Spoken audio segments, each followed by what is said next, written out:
Let's be brutally honest for a second. You felt it. That electric jolt of inspiration. You watch a video, read a quote, and you're ready.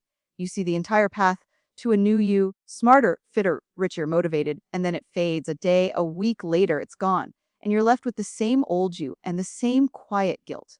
You think, what's wrong with me? Why can't I just stay motivated? Here's the psychological truth you were never taught. Nothing is wrong with you. You are functioning exactly as designed. You are not broken. You are as obsolete. Your brain is running ancient motivational software in a modern world. Motivation is not an engine. It's a weather system. It's a primal emotional burst, a fight or flight response for your goals. It's for sprinting from a predator, not for the marathon of writing a book, building a business, or transforming your body. It is, by its very evolutionary design, meant to fail you. You keep waiting for a feeling. You are a hunter-gatherer waiting for a thunderstorm to water your crops. It's pathetic. It's unreliable. And deep down, you know it. So stop chasing the storm. Stop worshiping the fleeting emotion. The real breakthrough, the psychology they never teach you, isn't about summoning a better feeling. It's about building better terrain. It's about constructing systems so robust, so automatic that you're fickle, obsolete motivations become irrelevant. We're not talking about willpower. We're talking about cognitive warfare against your own brain. We're going to hack the mismatch. If your results are failing, it's not a motivation problem. It's a system problem. And today we're going to dismantle the lie and build the machine. Motivation, as you experience it and chase after it in layman, its absence, is not the driver of human achievement you've been told it is. It is, in fact, a kind of evolutionary glitch, a beautiful, intoxicating, but ultimately dysfunctional relic. To understand why it fails you and why it was always designed to, you have to look at what it actually is under the hood. It's not a calm, steady pilot light. It's a chemical wildfire. It's a state of heightened emotional and physiological arousal. Your heart beats faster, your focus narrows, you feel a sense of urgency, even euphoria. Now, what in our ancestral past required that specific suite of responses? It wasn't write a novel. It wasn't save for retirement. It was immediate, tangible, and lethal. It was sprint from the predator right now. It was fight that rival for status or mating access this instant. It was exploit that fleeting food source before it's gone. Motivation, in its pure biological form, is a crisis response. It's a surge of dopamine and cortisol and adrenaline hijacking your executive function to solve a clear and present danger or seize a fleeting opportunity. Its entire architecture is built for the short, sharp shock. The sprint, not the marathon. The battle, not the campaign. The problem you face in the modern world is a profound mismatch. Your tasks are no longer immediate survival threats. They are abstract, long-term, and complex.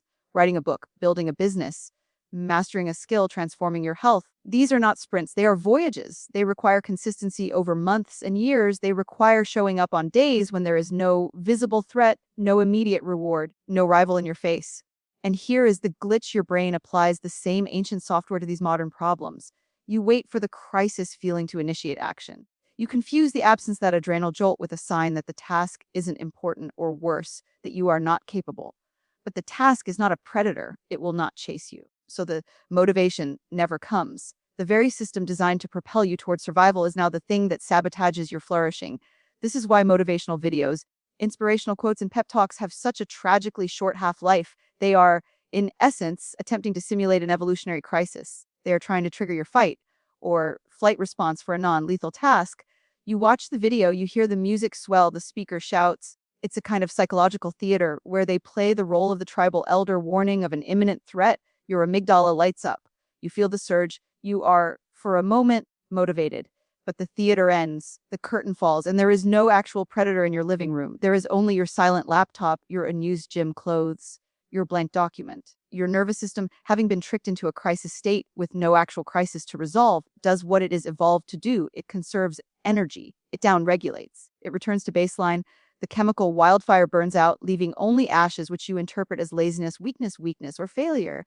It is none of those things. It is physiology. It is evolutionary biology. You are not broken. You are using a Stone Age tool to perform brain surgery. The tool is the wrong one. The glitch is believing that the sporadic, emotional, crisis-driven state of motivation is the proper fuel for the sustained, cognitive, creative work of building a modern life. It would be like trying to power a city grid by repeatedly striking matches. Each match gives a brilliant, intense flash of light, and then it's gone, leaving deeper darkness. The city needs a power plant, a grid, a system of consistent, reliable generation and distribution. Your goals are the city. Motivation is the match. You keep staring at the match. wondering why it won't light the city, blaming yourself for not having a big enough or not striking it with enough passion when the entire premise is flawed. The failure of motivation is therefore not your personal failing. It is the inevitable result of applying a Pleistocene psychology to a 21st century problem set. The feeling was never meant to be sustainable because the threats it evolved for were not sustainable. They were resolved one way or another quickly. You either escaped the lion or you didn't. The waiting is over. The modern project never provides that closure. The lion of your ambition is always there in the distance, neither attacking nor leaving. And so you wait for a surge that your own neurology is designed to prevent from lasting. This is the core of the deception. We have culturally sanctified this glitch. We have turned a bug into a virtue. We say things like, I just need to find my motivation, as if it's a lost set of keys. We admire the highly motivated person, not seeing that they are often just riding a wave of neurochemical fortune that is statistically guaranteed to crash. We have built an entire industry around trying to fix people by reigniting a feeling that is, by its intrinsic nature, ephemeral. The first step toward real power is to see this glitch for what it is, to look at that familiar cycle of inspiration and collapse not with shame, but with the detached curiosity of an engineer diagnosing a design flaw. The flaw is not in you. The flaw is in the plan that relies on a temporary state to achieve a permanent result. When you stop waiting for the surge and start building the channel that can guide even the smallest, calmest trickle of effort toward your goal, you are not just being practical, you are evolving past your own wiring. You are deploying a patch for the glitch. We have been sold a beautiful, intoxicating lie. It's a lie that feels true because it's wrapped in the very fabric of our subjective experience. It's the lie that to act, you must first feel it. That to begin, you must be inspired. That to persist, you must be passionate. This is the seductive, corrosive myth that feeling motivated is the necessary precursor to meaningful action. It's a cause and effect model that places the emotional cart before the behavioral horse, and it is the single greatest psychological barrier to your progress. Your entire cultural conditioning reinforces this. You're told to follow your passion, to listen to your heart, to wait for that lightning bolt of certainty. But this is not psychology, it's romanticism, it's fairy tale logic applied to the gritty, granular work of building a life. The brutal, evidence based truth of human behavior is precisely the inverse. You do not act because you feel a certain way, you begin to feel a certain way because you have acted. The feeling is not the cause, it is a possible, unreliable, and fleeting side effect. Your brain's reward system is not a prophetic guide pointing you toward future action. It is a retrospective accountant doling out feelings based on actions already taken and outcomes already achieved. Dopamine, the molecule we so closely associate with motivation and desire, is not primarily about the pleasure of the reward itself. It's about the anticipation, the prediction of a reward based on learned cues. And how do you learn those cues? Through repeated action and consistent feedback. When you wait to feel like going to the gym, you are asking your brain to predict the reward of a workout before you have established the neural pathway that links the action to the reward. You're asking for a feeling without having provided the data that justifies it. Of course, it fails. The feeling of motivation is the glow that sometimes appears after you've already built the fire through friction. It is not the spark you can reliably summon to start one in the damp wood of daily life. This obsession with the feeling is a form of psychological narcissism. It places your transient emotional state at the absolute center of the universe of achievement. It says, the world must wait until my internal weather is agreeable, but the universe is supremely indifferent to your internal weather. Physics, economics, skill acquisition, the marketplace, none of these systems care if you felt like it. They only respond to action. A written page doesn't care if the writer felt inspired or desperate. It only exists if the words were typed. A muscle doesn't care if you felt pumped up or utterly drained. It only adapts to the mechanical tension placed upon it. The bank account doesn't care if you felt entrepreneurial or scared. It only registers the deposit. By fetishizing the feeling, you make your emotional state the governor of your potential, and you have handed control of your life to the most volatile, primitive part of your own neurology. You have voluntarily placed yourself in a cage whose bars are made of your own passing moods. This is why motivational content is so often a trap. It is an attempt to inject the feeling directly, to simulate the glow without the fire. It's a sugary hit of emotional caffeine that jolts you, but builds no lasting energy. It tricks you into believing the feeling itself is the accomplishment. You watch the video, you feel the surge, and your brain, confused, registers a reward signal for merely consuming the media. You get a miniature hit of dopamine for having absorbed an idea about action, which then paradoxically reduces the drive to perform the actual action. You've been paid in counterfeit currency. The feeling has been decoupled from the behavior, and so the behavior starves. The modern world, with its endless sources of simulated accomplishment, like shares, binge watched series, inspirational content, is a minefield of these counterfeit rewards that drain your drive for the real, difficult, and meaningful work.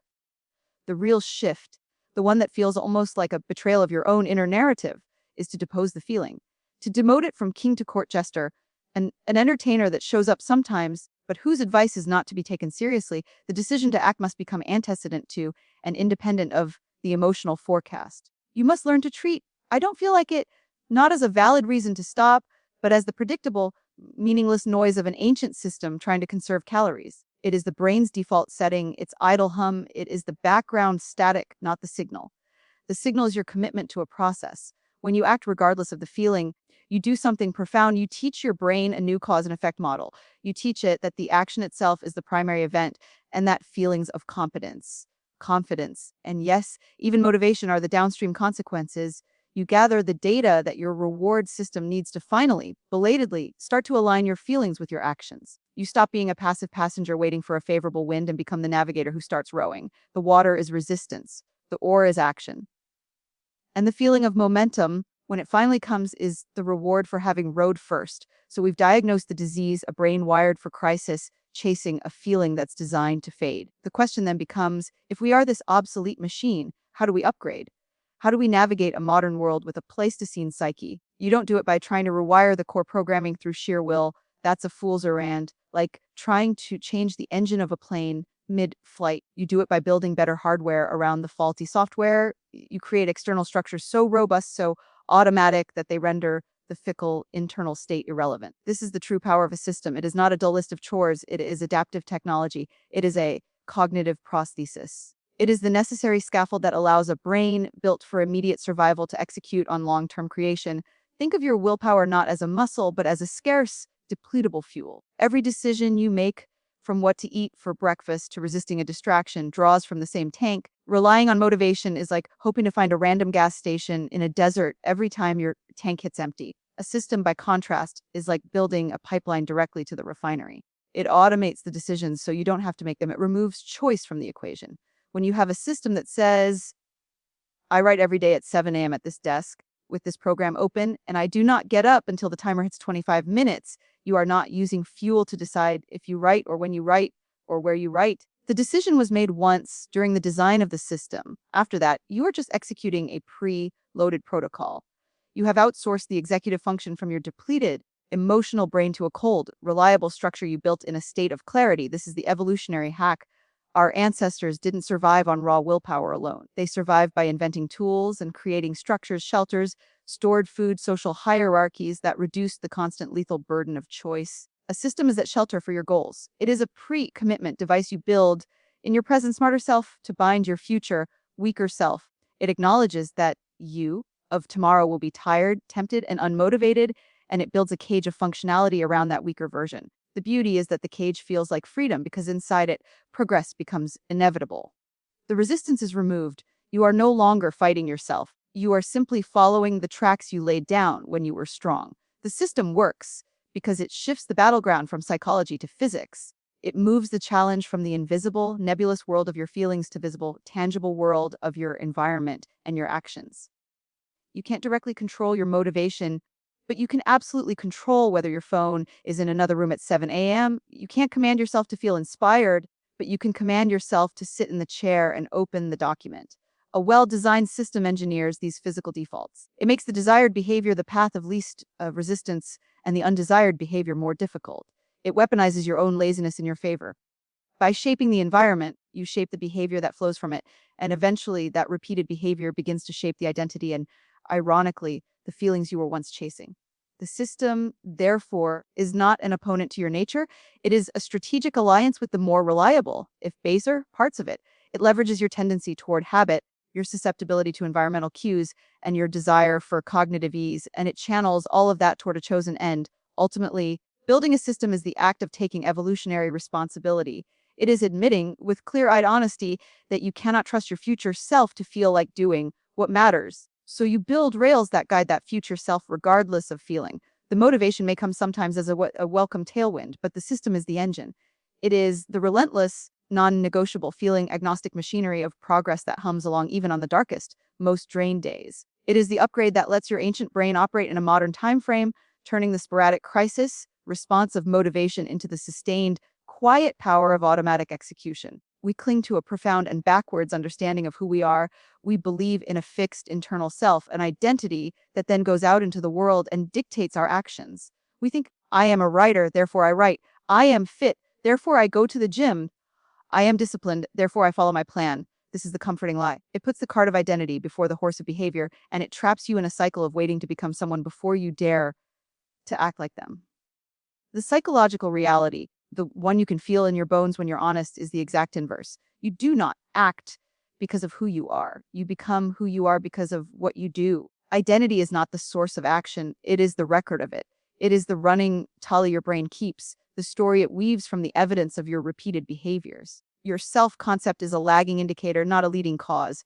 Every time you tell yourself, I'm just not the kind of person who can stick to a routine, you are not stating a truth. You are reciting a history. You are citing the accumulated evidence of your past actions or inactions. You have mistaken the receipt for the recipe. This is why waiting to feel like a different person is a form of psychological paralysis.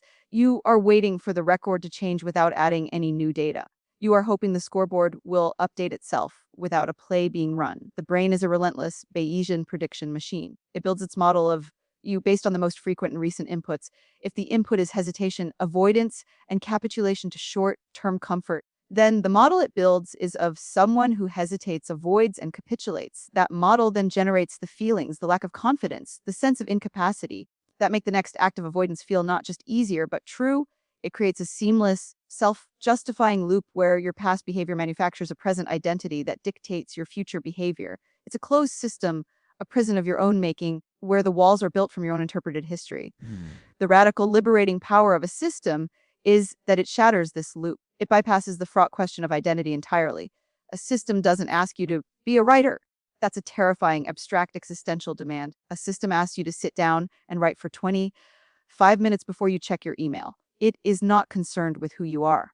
It is only concerned with what you do. And here is the alchemy. When you consistently execute the action, you feed your brain new, contradictory data. You force an update to the model. The first time you follow the system, your brain might dismiss it as an anomaly, a fluke. The 10th time, it must start to recalibrate. The 50th time, the evidence becomes overwhelming. The behavior has become statistically significant. Your brain, that relentless accountant, now has a substantial new data set to integrate. Slowly, imperceptibly, the story it tells itself about you begins to change. The narrative shifts from someone who fails at routines to someone who writes every morning. The feeling, the sense of identity follows the action like a shadow follows form. You don't feel like a writer and then write. You write, and the consistent writing constructs the feeling of being a writer. The action sculpts the identity from the raw material of your own repeated effort.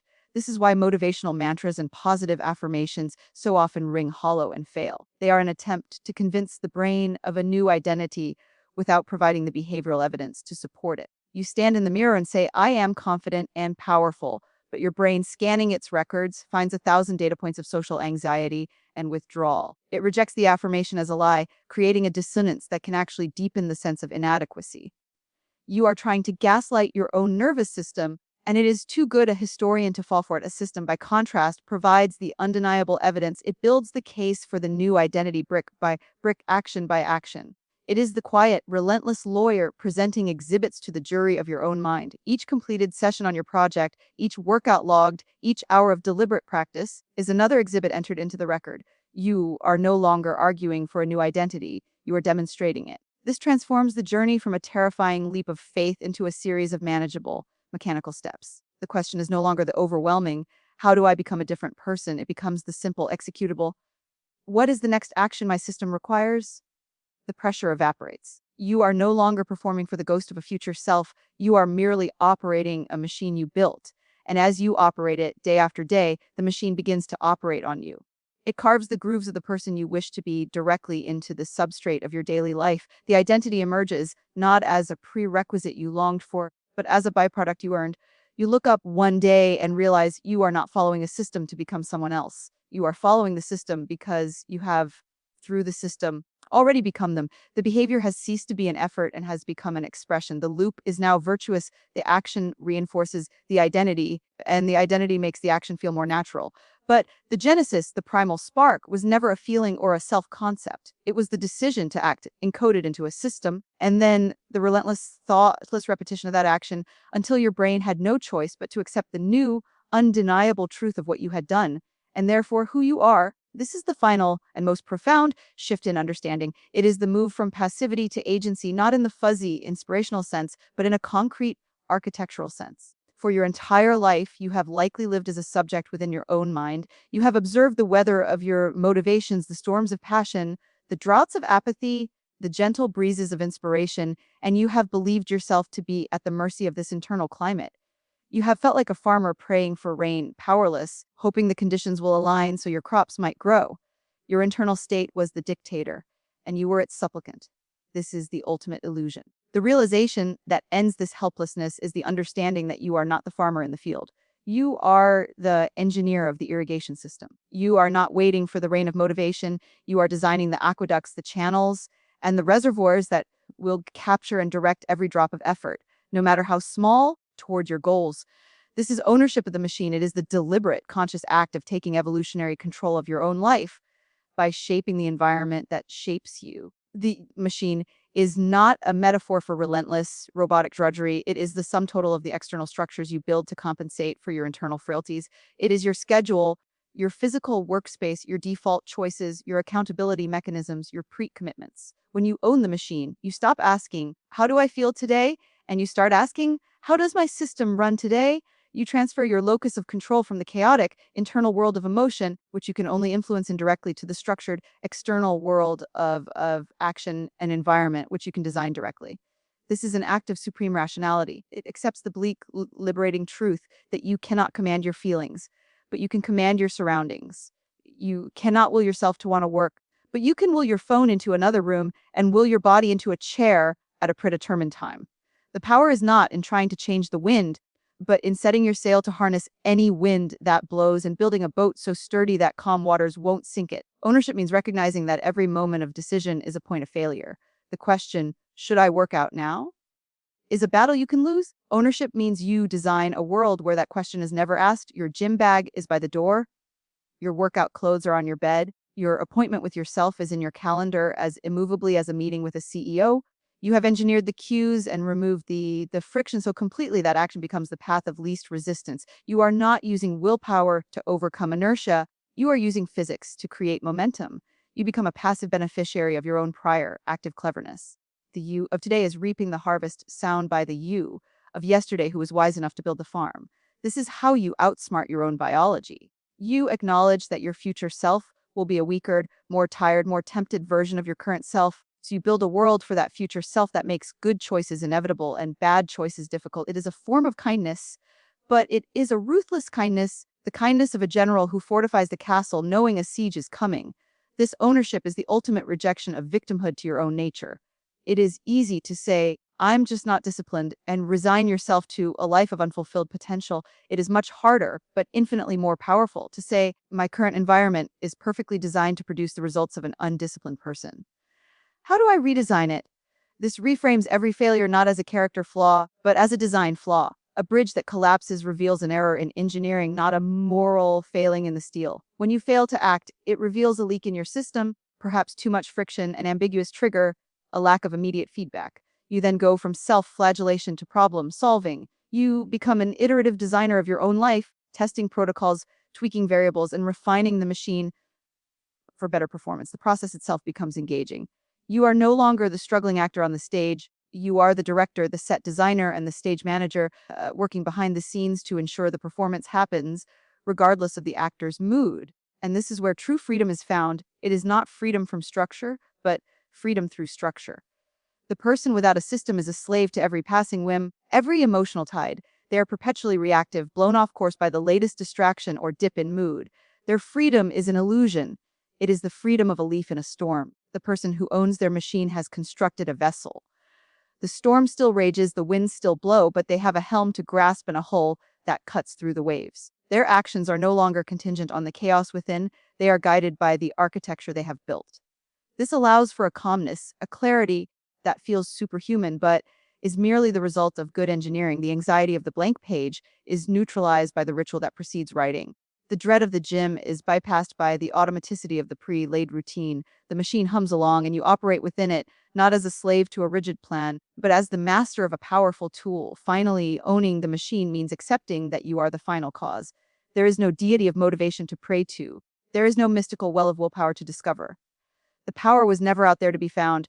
It was always in here, in your capacity to observe your own patterns, diagnose your failures, and intervene at the level of structure and environment. You stop looking for a hero and realize you are the architect. The blueprint is in your hands. The materials are your time, your space, your habits, and your choices. The construction site is your daily life. You will be the one who draws the plans, lays the bricks, and maintains the edifice. This is a sobering responsibility, but it is also the only source of real power. It means your destiny is not written in the stars of your fleeting feelings, but in the cold, hard, malleable steel of the systems you choose to forge. When you fully grasp this, you experience a quiet revolution. The struggle doesn't disappear, but it changes venue. It moves from a brutal, unwinnable civil war inside your skull to a series of solvable, external engineering problems. And you are the engineer,